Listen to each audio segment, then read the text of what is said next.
In this episode, we're going to be taking a look at doing a tasting review of Wild Common Still Strength right here on the Tequila Hombre, coming up next.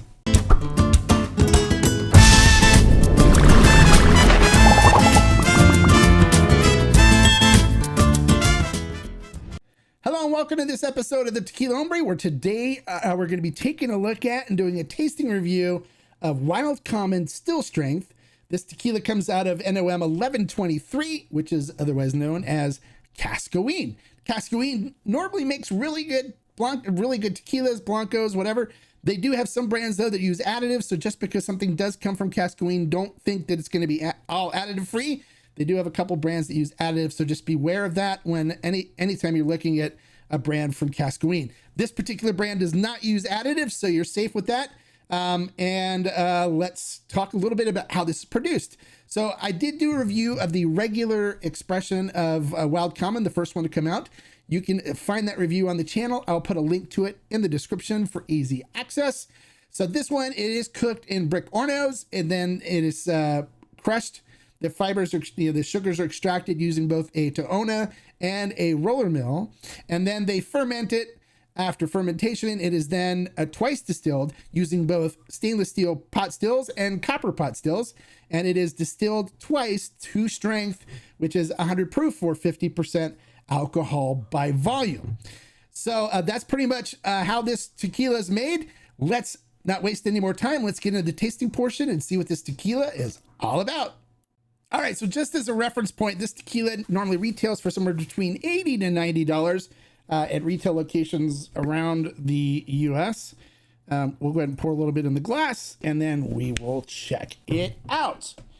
All right, so taking a look at it in the glass, it coats the glass beautifully. You'll see legs and tears starting to form at the top there. So it looks really nice. It's going to have a nice viscous mouthfeel to it. Nice oily, creamy mouthfeel. Looking at the tequila itself, it is crystal clear. Looks beautiful. All right, so let's see what we get on the nose on this. All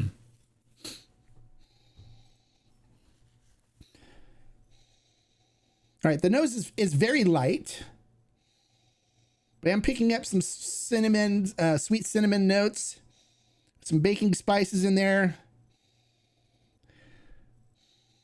A little bit of like orange blossom coming through on it too, a little fruitiness in there. And almost like a little hint of bubble gum, which typically bubble gum is a good mixture of like berries and fruit notes that come together. So it almost gives me like a bubble gum-esque kind of note to it on the nose. It smells very light though, very effervescent, not really rich and complex on the nose. But sometimes less is better, less is more. All right, so let's see what we get on the flavor profile.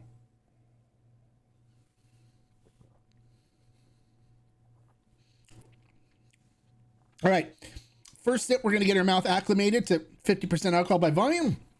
So we're gonna wait a little bit for the stinging in our lips and gums and stuff to secede, stop. And then once it happens, we'll go into the tasting. All right, so we're good to go now. So let's see what we get on the flavor profile.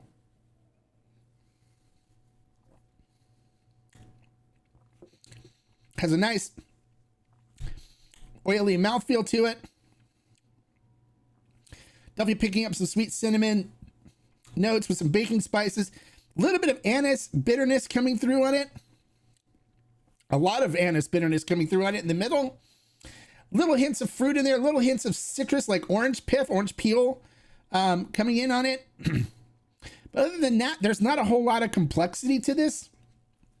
The bitterness is kind of hanging in there, kind of strong. That anise, black licorice kind of bitterness is just stronger than I'd like it to be. I'd like to have more of the cooked agave coming through, but it's just not there. So this is kind of simple. There's not a whole lot to this. It's not super complex. I've had better high proof Blancos for less. So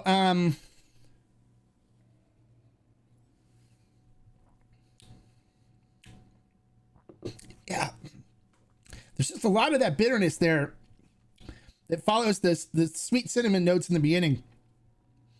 So I'd give this one I'd give this one 3 agave. This is a 3 agave high proof Blanco for the price point. I think it's not super complex. There's not a whole lot to it. I'd like to see more powerful cooked agave notes coming through. Is this something that I would buy and keep on my shelf at this price point? No, it's not. It's good if you want to try what a good high proof Blanco tastes like. Pick it up and try it. It's not horrible. It's just I've tried a lot of other better high proof Blancos at below this price point that I would rather drink than the Wild Common Still Strength. So for me, it's 3 agaves. If you like the information I share with you, make sure you give me a like. If you have any comments or questions about this, make sure you post them below. I always respond to the comments and questions on the channel.